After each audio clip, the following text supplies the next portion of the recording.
Good morning class. आज हम लोग बात करेंगे के ओनलर कॉम के जीवन परिचय के बारे में। चलिए इनका हम लोग बायोग्राफी देखते हैं। ये भी बहुत ज़्यादा सुर्खियों में है क्योंकि इनकी वाइफ एक्स वाइफ मेरी कॉम ने एक विवादित बयान दिया है कि वो कुछ काम नहीं करते थे, कुछ कमाते नहीं थे, इसकी वजह से वो इनसे साइड लाइन की है। तो ये आपको बता दें कि इनके जीवन में ये मेरी कॉम से बहुत प्यार करते थे और बहुत सेक्रीफाइस किए उनके लिए, जिनको मेरी कॉम आज भूल गई है। लेकिन ये आदमी का जीवन बहुत संघर्षशील रहा है। तो चलिए हम लोग इसका जीवन परिचय देखते हैं। हम लोग बात करें के ओनरल कॉम के, तो इनका आरंभिक जीवन मणिपुर से स्टार्ट होता है। कहाँ से? तो के ओनरल कॉम का जन्म मणिपुर के एक साधारण परिवार में हुआ था।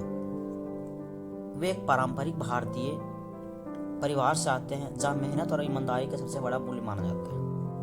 उनका बचपन गांव में बीता, जहां उन्होंने पारिवारिक जिम्मेदारियों को समझा और जीवन के संघर्षों से परिचित हुए। शिक्षा और संस्कार उनके व्यक्तित्व की मजबूत नींव बने। ये मणिपुर के रहने वाले थे, बहुत ही संघर्षशील आदमी थे, एक छोटा मोटा फुटबॉलर। फिर इनकी मुलाकात होती है मैरी कॉम से। मैरी कॉम के आप लोग जानते होंगे, बॉक्सिंग की दुनिया में बहुत नाम कमा चुकी है। तो मैरी कॉम से इनका प्यार होता है।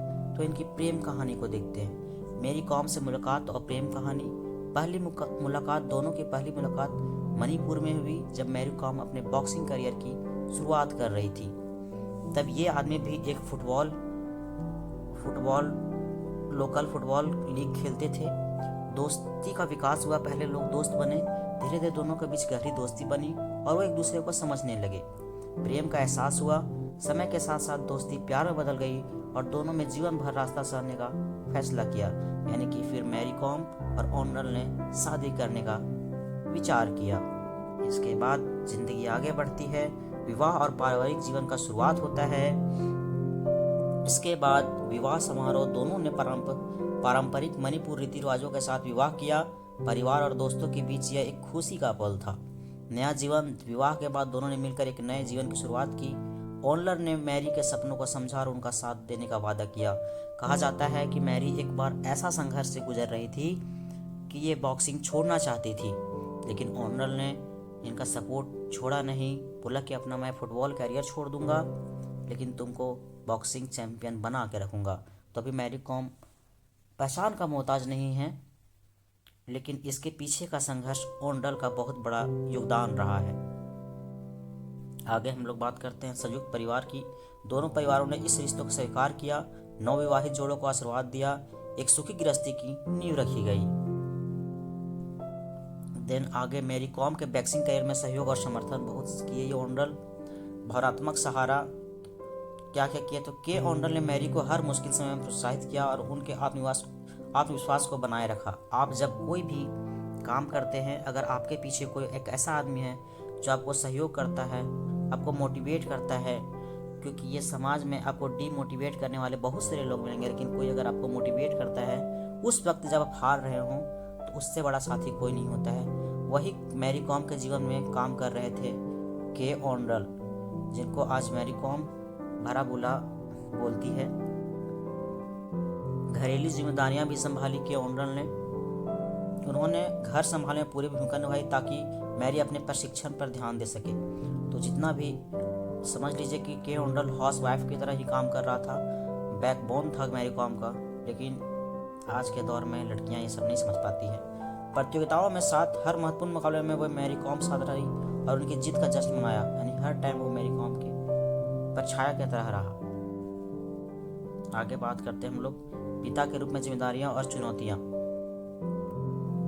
मैरी कॉम और के ओनरल के कुछ बच्चे थे। के ओनरल ने 3 बच्चों की परवरिश में सक्रिय भूमिका निभाई। उन्होंने बच्चों की शिक्षा, स्वास्थ्य और भावनात्मक विकास पर पूरा ध्यान रखा। मैरी कॉम अक्सर ओलंपिक या और अंतर्राष्ट्रीय खेलों के लिए इधर उधर रहती थी। तो के ओनरल ही पूरे घर की जिम्मेदारियां संभालते थे। करियर और परिवार का संतुलन। मैरी के बॉक्सिंग करियर के कारण घर की जिम्मेदारियां ज्यादातर के ओनरल पर थी। उन्होंने इस चुनौती का स्वीकार किया और बच्चों को पूरी सफाई से निर्वहन किया। भावनात्मक समर्थन। बच्चों को मां की अनुपस्थिति का एहसास ना हो, इसके लिए ओनरल ने दोहरी भूमिका निभाई। वे एक प्यारे और समझदार पिता साबित हुए। यानी कि ज़्यादातर मैरी कॉम बाहर रहती थी, इसके कारण से के ओंडल ने बच्चों को ऐसा परवरिश किया जिससे उसकी माँ की ये याद ना आए।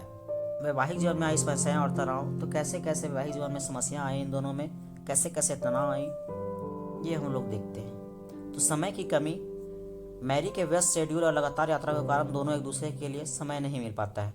तो आप कोई भी रिलेशनशिप में हैं, अगर उसमें आप टाइम नहीं दे पा रहे हैं तो रिलेशनशिप ज़्यादा नहीं चल पाती है। तो समय की कमी एक इम्पॉर्टेंट रोल करता है कोई भी रिलेशन को ये करने में। मानसिक दबाव, अगर आप दोनों के बीच कोई तीसरा आदमी आएगा तो मानसिक दबाव आता ही है। तो ये था, बोला जाता है, मिथ है या सही, कि मैरी कॉम की कोई बॉयफ्रेंड भी था जिससे ओंडल को दिक्कत होती थी।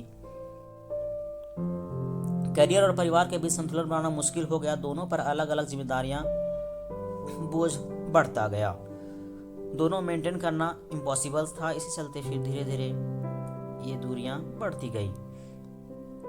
संवाद में कमी, व्यवस्था के कारण दोनों के बीच बातचीत कम हो गई और छोटी छोटी गलतफहमियां बड़ी समस्याओं में बदल गई। यही होता है कि जब दोनों लोग बिजी रहने लगते हैं या कोई एक आदमी बिजी हो जाता है ज़्यादा और टाइम नहीं दे पाता है, तो ये होता है कि आदमी के मन में नेगेटिविटी बढ़ने लगता है। देन यही हुआ इनके जीवन में, और मैरी कॉम और ओंडल के बीच धीरे धीरे खाइयाँ बढ़ती चली गई और ये इतनी बढ़ गई कि मैरी कॉम फिर इन्हें छोड़ देती है।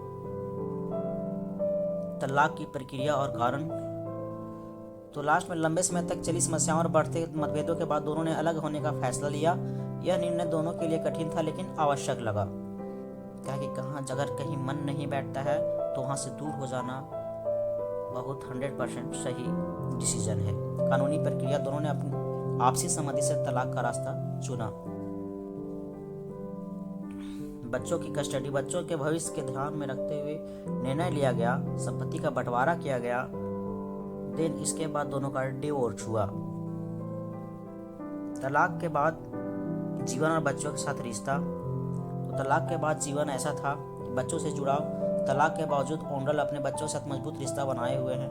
ये नियमित रूप से मिलते हैं और बच्चों के जीवन में सक्रिय रहते हैं, यानी कि ओंडल तलाक के बावजूद अपने बच्चों से अच्छा कनेक्टिविटी बना के रखे हैं। व्यक्तिगत विकास, तो के ओंडल ने अपने जीवन में कई नई दिशा दी है। उन्होंने अपने करियर और व्यक्तिगत लक्ष्यों पर ध्यान केंद्रित किया है। एक अच्छा फुटबॉलर थे, तो करियर तो धीरे धीरे समाप्त हो गया लेकिन फिर भी एक अच्छे व्यक्ति के रूप में उभरे के ओंडल।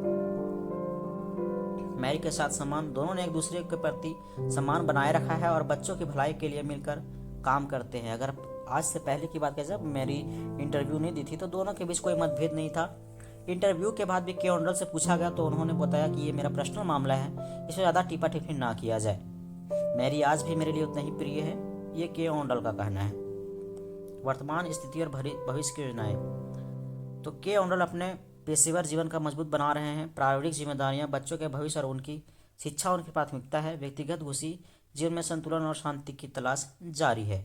तो ये के ओंडल की कहानी थी। तो आई होप कि आप लोग को अच्छा लगा होगा। आज के लिए इतना ही, मिलते हैं नेक्स्ट क्लास में।